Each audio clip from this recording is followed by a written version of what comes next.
आंनि मेगन सिगाङाव बुंदों क'क्राझाराव दख'ना बायनायाव दामि दख'नाखौ जों थिकादारनि हिन्जावा गानाब्ला सोर गाननो इमान लेभेल भाई मा होनगोन दाना इमान लेभेल बेफोरबायदि फोरमायबाय अब्ला जों भाई आं ओरै गल'ल' नोंथां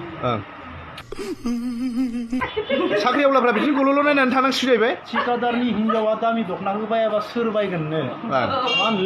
इमान लेभेल माने बेखौनो सानदों दखानखौनो बायना देखायगोन नामा दख'ना गांसे दामि बायदि इमान लेभेल बायनानै देखायनो नामा पइन्ट्रिस हाजार दख'ना गांसे बायनानै लेभेल फानजोबना फैगोन जोंना बिथाङा नायगासिनो जोंहा आं बे बाथ्राखौ ना खोनानानै आं आजिब मोनदों दादागिरि होननानै मालाय थिकादार जाबाय सब गिदिर बाथ्रा बुंनांगौ ना जों थिकादारनि हिन्जावा दामि दख'नाखौ गानाबा सोर गानगोन होमबा जोंफोरबायदिया मा बुंगोन दा एक्सना गैला 25,000 आरोना बेफोरो 25,000 बियो रायजो राजा नोंथांमोन जोंहा ब्रादारा नायदों